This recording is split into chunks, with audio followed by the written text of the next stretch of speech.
Olá!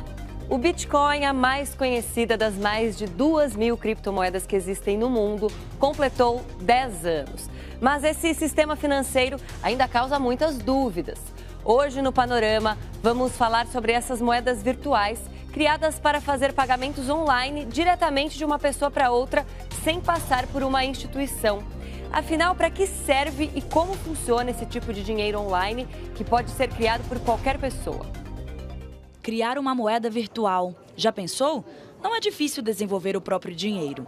Não precisa de um investimento inicial. É só entender um pouco de programação. Foi o que fez Bruno Alano, um estudante de 22 anos. Hoje, a ICC ela ocupa a 22ª posição nas moedas com maior volume de transação diária, mostrando que essas aplicações e soluções elas realmente estão sendo utilizadas no dia a dia por diversas pessoas no mundo inteiro.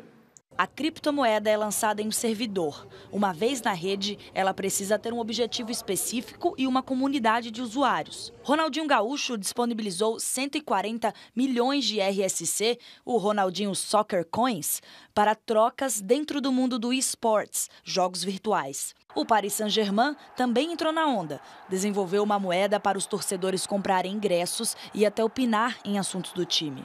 A cadeia onde todas essas transações são feitas é chamada de blockchain. Os mineradores são usuários que disponibilizam os próprios computadores para certificar a autenticidade de cada negociação. Eles recebem recompensas em criptomoedas por este trabalho. Na prática, a diferença para o dólar, real ou euro para o dinheiro virtual é que nenhum banco ou governo regulamenta o funcionamento delas. É tudo feito de pessoa para pessoa. Com a moeda virtual, o usuário tem acesso a uma carteira digital, que é um QR Code como esse. Por meio dele, o usuário pode comprar e vender criptomoedas. A negociação pode acontecer na internet, em corretoras ou em um caixa eletrônico como esse. As negociações podem ser feitas para comprar outras moedas ou pegar o dinheiro de volta. Em uma corretora, o usuário paga uma taxa, que varia de 0,3% a 0,7% e saca na hora, de acordo com a cotação do dia. Outra possibilidade é vender para alguém na internet e em até 2 dias a quantia equivalente cai na conta. Rankings na internet dizem quanto vale cada moeda, que muda a todo momento. Para falar sobre as criptomoedas, a gente recebe a advogada Milena Fório, especialista em direito bancário digital, e Tatiana Revoredo, especialista na tecnologia blockchain e coautora do livro Criptomoedas no Cenário Internacional. Boa tarde, muito obrigada pela presença das duas.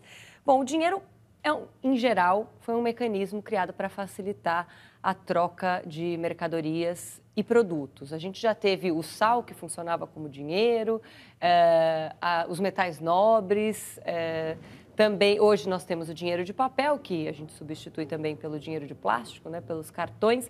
A gente pode dizer que as criptomoedas são uma evolução desse mecanismo que foi criado para facilitar essas trocas? Ela está se encaminhando para isso. Os economistas dizem que para ser moeda, ela tem que ser uma unidade de conta, uma reserva de valor e um meio de troca. Nesses 3 requisitos, o Bitcoin, que é a mais conhecida, ela já preenche 2 requisitos, que é reserva de valor e unidade e meio de troca. Mas ele ainda não pode ser considerado uma unidade de conta, ele não consegue precificar ainda um valor devido à sua alta volatilidade. E juridicamente depende de cada país a legislação aceitar ou não, como a Milena pode explicar. Juridicamente a gente tem algumas limitações, né? No Brasil a gente não tem regulação específica para as criptomoedas. Então o Banco Central não reconhece as criptomoedas como uma moeda, por conta dessas questões também que a Tatiana colocou, e a CVM não reconhece como um investimento, mas é uma das principais aplicações que a gente tem no mercado local, as pessoas comprando bitcoins devido à sua valorização, devido a essa volatilidade, para poderem, de alguma forma, ter algum ganho com esse ativo virtual. Bom, nesse ano, as negociações do Bitcoin, que foi a primeira e é a mais conhecida dessas criptomoedas, completou a primeira década. Mas, apesar de parecer um período até razoável, ainda se tem muitas dúvidas sobre as criptomoedas. Quais vocês acham que são as principais dúvidas que o público em geral tem? Quais são as principais dificuldades para entender as criptomoedas? Acho que a gente tem uma dificuldade de entender tudo que não é físico, né? Então, como ele é um ativo virtual, a gente precisa lembrar que a gente não vai conseguir, de alguma forma, torná-lo físico. Ele é uma sequência numérica, alfanumérica, que você vai, ao adquirir, né, uma criptomoeda, você vai receber esse código e de propriedade desse código você passa a operar com ele. Então, essa é uma dificuldade que a gente ainda tem por uma educação digital muito pouco evoluída, né, no Brasil e até em alguns lugares do mundo. E outras questões são justamente porque a gente não tem regulamentação no Brasil que dificulta, né, ter um direcionamento. Então, tanto a CVM como o Banco Central, muito preocupado com essa questão da volatilidade, já emitiram diversas notas nesse sentido, dizendo que as pessoas precisam tomar um pouco de cuidado com esse ativo. Agora, vocês estavam explicando que elas ainda não podem ser, de fato, consideradas moedas, né? Por pré-requisitos que a Tatiana já explicou e também pela questão legal. Para que elas foram criadas, fundamentalmente, as criptomoedas? Só um parênteses. Tem países que já reconhecem como moeda. A Austrália, por exemplo, ela entende que é um dinheiro eletrônico. E dentro do mesmo país, ele tem várias classificações diversas. No meu livro, eu estudei que tem mais de 70 tipos de classificação, jurídica para o Bitcoin. E dentro do mesmo país, você tem vários tipos de classificações. Mas, basicamente, ele foi criado pretendendo ser uma moeda, um dinheiro eletrônico. Com o surgimento da internet, a velocidade das transações pela internet, o dinheiro comum, as instituições financeiras, elas não conseguiam acompanhar a velocidade das transações que ocorriam na internet. Então, um dos motivos da criação do Bitcoin foi criar um dinheiro eletrônico, um dinheiro que fosse global. Tanto que a primeira aplicação do Bitcoin foi em remessas internacionais. Antes demorava-se de 5 a 7 dias para conseguir fazer uma remessa internacional de São Paulo para o Reino Unido, por exemplo. Com o Bitcoin, isso passou a acontecer em 10 minutos. Então, já que você está usando como exemplo o Bitcoin, que é a primeira e a moeda mais conhecida, a criptomoeda mais conhecida, por que ela se destacou e hoje realmente é um termo comum aos nossos ouvidos? Acho que por conta dela ter sido a primeira mesmo, né? E por conta da alta valorização, né? Ela chegou a períodos aqui no Brasil, no começo de 2018, que ela estava valendo quase 70 mil reais. Hoje ela vale cerca de 15 mil, né? Cerca de 15 mil. Então, chamou muito a atenção, né? Algo que pode valer 70 mil reais e começou valendo menos. Então, quem adquiriu lá atrás, né, 2013, 2014, acabou tendo um ganho muito significativo aí, se soube comprar e vender no momento certo, como a maioria dos investimentos são. Mas eu acho que o Bitcoin foi a mais aceita e continua sendo por conta da própria arquitetura do blockchain, que é um conjunto de tecnologias que possibilitou a criação do Bitcoin. Antes do Bitcoin, não era possível você transferir valor na internet por conta do gasto duplo. O Bitcoin ele resolveu um problema que se chama do gasto duplo. Na internet, você tinha cópias de arquivos, você não conseguia transferir um valor para outra pessoa sem ficar com uma cópia daquilo no seu computador. E o Bitcoin resolveu esse problema do gasto duplo. Outro ponto interessante é que a arquitetura blockchain do Bitcoin, e aí é importante frisar que tem vários tipos de blockchain. Essa arquitetura blockchain é um meio pela qual o Bitcoin, digamos, opera. Isso, é o blockchain, a tecnologia blockchain, que é, na verdade, um conjunto de tecnologias que possibilita que o Bitcoin seja transacionado na internet, sem duplicidade. Então, por exemplo, se eu enviar um Bitcoin para você, vai sair um Bitcoin da minha carteira e você vai ganhar um Bitcoin na sua. Eu não fico com uma cópia. E foi esse problema que o Bitcoin solucionou. E outro ponto interessante é que o blockchain Bitcoin nunca foi hackeado. A arquitetura blockchain do Bitcoin nunca foi hackeada. Tanto que o Congresso americano, num relatório econômico de 2018, emitido pelo Congresso americano, eles reconhecem a tecnologia do blockchain Bitcoin como a tecnologia que mais atende à proteção de dados. É muito segura e por isso talvez tenha se destacado a gente tem tanto. A questão da imutabilidade, né? Ele não pode ser mudado, então uma vez registrada a operação do blockchain, ela não pode mais ser alterada. É um sistema que ele é transparente, todo mundo tem acesso a ele, mas ninguém pode alterar. Exato. Também outro diferencial. Exato. Uhum. E o Bitcoin, ele está numa atmosfera de mistério também. Ninguém sabe exatamente quem criou o Bitcoin. Isso daí também gera um pouco de curiosidade e talvez seja um ponto de destaque aí ou não? Eu acho que assim, tem esse cultivo dessa curiosidade, né? Não se tem uma pessoa personificada, tem-se um nome, né? O Satoshi Nakamoto, que não se sabe se é uma pessoa, se é uma entidade, se é um grupo de pessoas, né? E que foi quem escreveu o primeiro paper sobre o Bitcoin. E por isso, então, que tem esse mistério. Mas eu acho que todas as criptomoedas, de alguma forma, têm um pouco de mistério por conta da tecnologia que ela é utilizada, né? E são várias tecnologias. Como a Tatiana falou, a gente tem o blockchain, que é a tecnologia do Bitcoin, mas cada moeda tem a sua tecnologia aplicada a ela, que funciona de forma diferente, de acordo com a criação da tecnologia. Agora, um ponto para a gente deixar bem claro, né? Uma moeda eletrônica não é uma criptomoeda, são coisas diferentes. Explica para a gente. Uma moeda eletrônica, ela é um ativo emitido por um Estado de forma digital. Então, uma moeda eletrônica é uma representação da moeda daquele Estado. Já uma criptomoeda, não. A criptomoeda ela é emitida, é um ativo digital emitido através do blockchain. E o que valida as transações dessa criptomoeda não é um Estado, um banco central. São algoritmos, a matemática. Acho que daí é a principal diferença.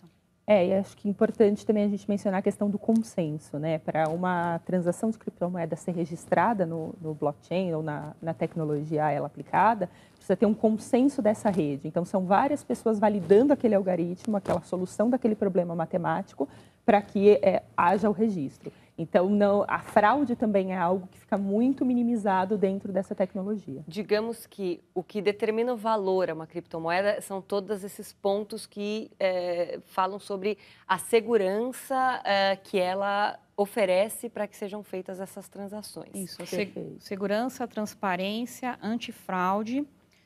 Essa questão da não duplicidade, né, que a Tatiana lembrou bem, porque como a gente está falando de digital, a gente não tem o original e a cópia, né? Então, isso era um problema, realmente. Como que você garante que aquilo é a única cópia que vai ter, né? A única ativo que vai ter e a gente não vai duplicá-lo, né? Com essa tecnologia, isso foi possível. Agora, pensando na correspondência com o dinheiro real, o que faz uma criptomoeda se valorizar? Por exemplo, hoje o Bitcoin está valendo cerca de R$15.000, já chegou a valer R$70.000 um Bitcoin. O que determina essa correspondência? Um Bitcoin igual a R$15.000.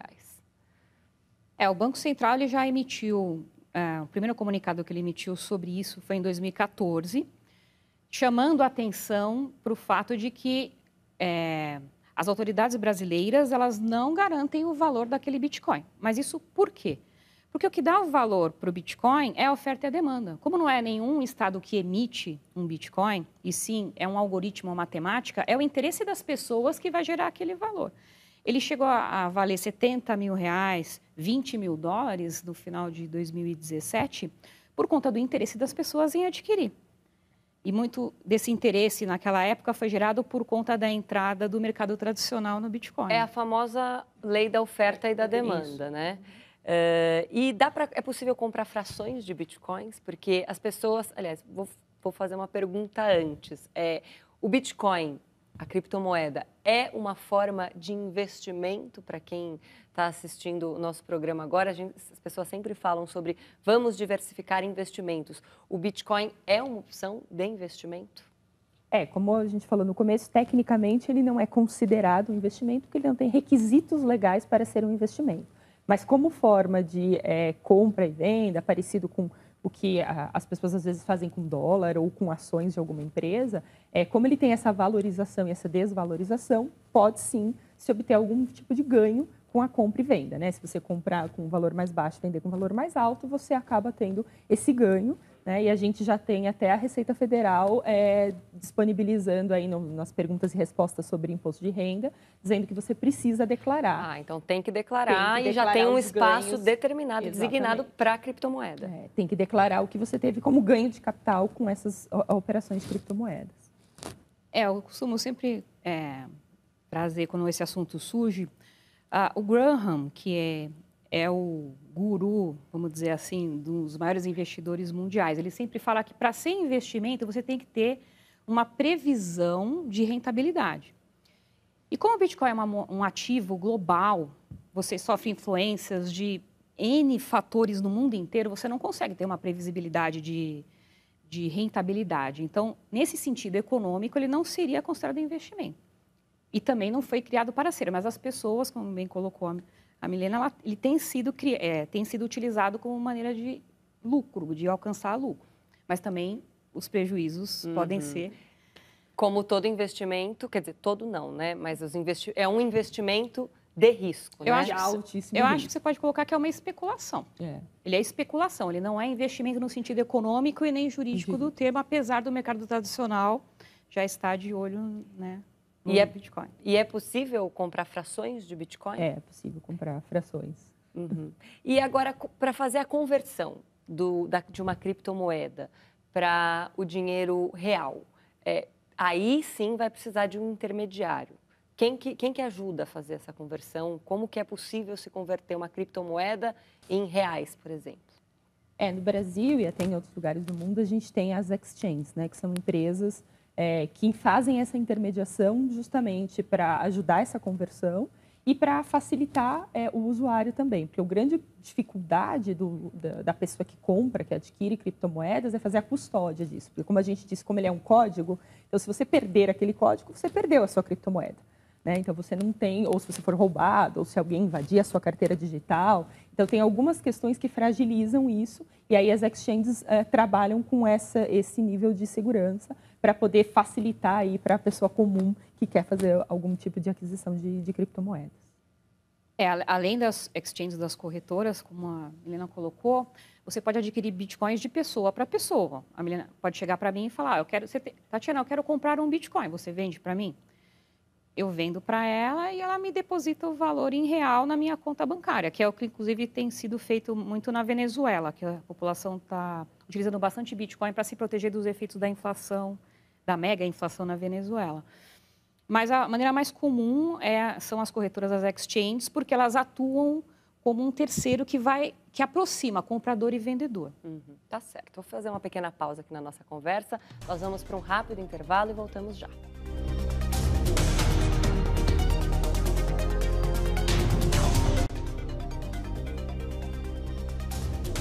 Já estamos de volta com o Panorama. Hoje falamos sobre as criptomoedas. Com a gente, a advogada Milena Fório e a especialista em blockchain, Tatiana Revoredo. Ajudar a regulamentar as criptomoedas e garantir segurança e liberdade aos investidores. Esses são os objetivos de uma associação formada por empresas que operam moedas digitais.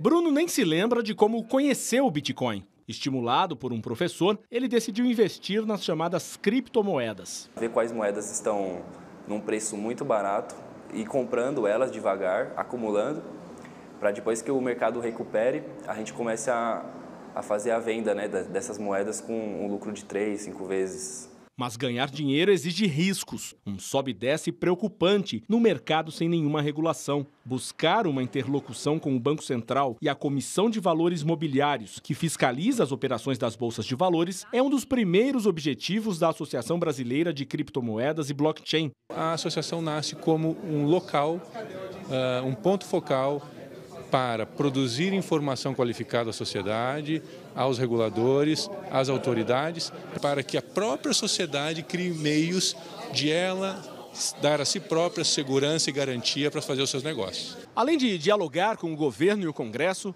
a associação tem um outro desafio: dar segurança para que as pessoas possam usar as moedas virtuais, seja como uma forma de investimento ou, quem sabe, no futuro, entrando numa dessas lojas e pagando suas compras. Quase 6 milhões de pessoas usam essas moedas, segundo a Universidade de Cambridge, na Inglaterra. Bom, a Tatiana já falou no bloco anterior que na Austrália o Bitcoin, criptomoedas são reconhecidas como moeda. Aqui no Brasil, nem nos aspectos econômicos, nem nos aspectos legais a gente pode falar que as criptomoedas são moedas, né? Não são reconhecidas, não são regulamentadas. Como é que está esse caminho para a regulamentação? Como você enxerga isso, Milena? A gente eu tive a oportunidade de ter algumas interações com o Banco Central e com a CVM nesse assunto, né? O Banco Central é bastante resistente à questão de considerar uma moeda, justamente porque eles são muito técnicos nessas questões, né? Então, não tem os requisitos legais, não tem os requisitos econômicos, não é. E a CVM tem tentado dar um entendimento de que ela vai ter que participar de alguma forma desse momento, até porque o mercado está cada vez mais buscando essas alternativas. Não o Bitcoin em si, mas ativos virtuais que possam, de alguma forma, fazer esse trabalho, né? Tanto de meio de pagamento como de investimento. Então, diversas instituições financeiras tradicionais já lançaram alguns produtos relacionados a isso. Então, de alguma forma, o regulador vai ter que ter atenção. Acho que mais talvez para o lado da CVM do que para o lado do Banco Central, justamente por causa dessa questão de não ser uma moeda mesmo, né, e de ser a maioria das aplicações ser como um investimento. Essa resistência da qual a Milena falava, ela tem mais a ver com a questão de ser uma novidade ou talvez o mercado tradicional enxergue essas criptomoedas como uma eventual ameaça para esse sistema que já é tão consolidado? Em 2018 eu estive no Parlamento Europeu discutindo regulação de criptomoedas e ICO, né, que é a oferta inicial de criptomoedas. E uma coisa que eu notei, foram convidados mais de 27 países para discutir, representantes de 27 países, e o que eu notei é o seguinte, os reguladores, eles têm muito desconhecimento sobre o que é. Tanto que no Fórum Econômico Mundial de 2018... e também na reunião do G20, que ocorreu em Buenos Aires em abril do ano passado, os reguladores eles compreenderam que regular as criptomoedas de maneira isolada, por exemplo, no caso só o Brasil cuidar do seu quintal, isso não vai ser possível. Porque como ele ele usa uma tecnologia que é descentralizada, e o que é isso? Ele não está num ponto único, o Bitcoin não está só aqui em São Paulo, numa determinada... Ele é uma rede que ela é descentralizada, ela roda em vários países no mundo inteiro. No caso do Bitcoin, você tem mais de 10 mil computadores ou nós que validam, são validadores das criptomoedas. Então, não é mais possível um país cercar e impedir a transação de Bitcoin. O Brasil não consegue impedir uma transação de Bitcoin. A verdade é essa. Então, os reguladores já perceberam que regular isso de maneira isolada não vai ser possível. Tanto que eu tenho participado de vários fóruns mundiais onde os reguladores eles estão se unindo do mundo inteiro, fazendo reuniões, o G20, pesquisadores do Fórum Econômico Mundial, o próprio Parlamento Europeu, eles entendem que tem que ser feita uma regulação de maneira conjunta. E tem uma perspectiva de tempo? Para em quanto tempo a gente deve ter essa regulamentação? Acho difícil. Né? Eu acredito, primeiro, que vai ser difícil implementar uma regulação efetiva, por conta desse caráter descentralizado das criptomoedas. E outro, porque é uma tecnologia muito embrionária, ela está no seu nascimento ainda. É como se você pensasse a internet nos anos 80. Ninguém sabia o que ia ser a internet. A gente nem imaginava que a gente teria negócios como o Uber, a Amazon. Em 1980, a gente olhava aqueles computadores, 1950, gigantescos aqueles computadores, e ninguém imaginava que a gente ia ter uma internet no celular. É a mesma coisa as criptomoedas, elas estão nascendo, tanto que eu acho que a maior dificuldade, como você tinha perguntado, para as pessoas adotarem, é porque ela é uma tecnologia muito embrionária, e para você ter um Bitcoin, você precisa estudar. E por ser uma tecnologia embrionária também, isso representa que as criptomoedas ainda estão sendo testadas? Muitas perderam continuidade? Sim, muitas são criadas e não vingam, né? Por isso que o Bitcoin até hoje é mais... Tem até uma expressão, né, que foi bastante usada aí, uns 2 anos atrás, quando foi o momento áureo aqui no Brasil, que era se era ou não uma bolha. Né, se seria ou não uma bolha e tal. O que a gente entende é que, dependendo de como ela é criada e da oferta e da demanda, como a gente disse, ela pode ter vida longa, sim. Né? Teríamos aí algumas novidades e algumas implementações para melhorar também, não só a tecnologia, mas como a própria utilização. Né? No Japão, por exemplo, que ela é regulada como meio de pagamento, tem uma ampla utilização aí para compra e venda de produtos, como a gente viu na reportagem, aí, entrar numa loja e comprar alguma coisa como Bitcoin. Mas acho que é um processo aí que a gente está engatinhando, né? Só para a gente ter um ponto de referência, Tatiana falou sobre a internet lá em 1950, a primeira regulação de internet do Brasil foi em 2014 com o Marco Civil da Internet. Então, olha quanto tempo demorou para a gente ter alguma legislação sobre o assunto. Então, apesar de embrionária, é uma tecnologia ou uma forma de se utilizar o dinheiro que é promissora. A gente pode falar num futuro em que a gente só vai usar criptomoedas? Eu acredito pessoalmente que sim. Acredito mais ainda que teremos uma única criptomoeda global. Não sei se será o Bitcoin, mas com certeza uma criptomoeda. E mesmo porque, se você for considerar o avanço das tecnologias, onde você tem a internet das coisas, onde em 2023 nós teremos mais de 50 bilhões de dispositivos conectados à internet. E que esses dispositivos vão fazer transações econômicas entre uma geladeira. A geladeira vai comprar um suco direto do supermercado, por exemplo. A velocidade da internet não vai permitir que tenham intermediários. Então, eu acredito sim que o futuro será das criptomoedas. Você concorda, Milena? Eu concordo. Eu acho que ter um futuro só de criptomoedas, acho que o só fica um pouquinho forte, né? Mas que vai ter algum tipo de ativo virtual que possa facilitar tudo isso, todas essas transações, até porque a gente já vê o próprio mercado tradicional atento a isso, né? Então, realmente, com algumas modificações, com algumas melhorias, eu acho que realmente vamos ter aí essas moedas virtuais com bastante força. Então, só para a gente concluir a conversa, quais então são os principais desafios e questões que devem ser superadas para que a gente veja, então, um mundo aí com as negociações, pelo menos na maioria, feitas em criptomoedas? No meu livro, eu elenco 4, pelo menos, que primeiro, a maturidade da tecnologia. Ela precisa se tornar uma tecnologia madura, onde seja de fácil utilização pelas pessoas, que as pessoas não precisem ter que aprender o que é uma chave pública ou privada para poder utilizar um Bitcoin, por exemplo.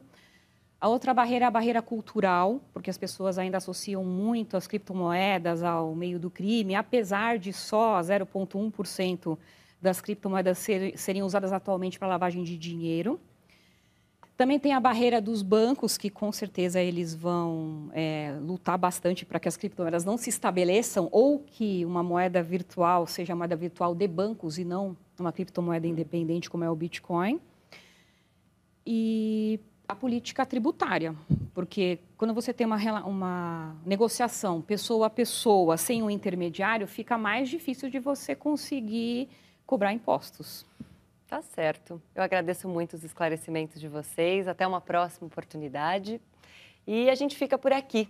Inscreva-se em nosso canal no YouTube. Lá estão todos os programas anteriores. youtube.com/jornalismo TV Cultura. O Panorama volta amanhã. Muito obrigada pela companhia. Uma ótima tarde para você.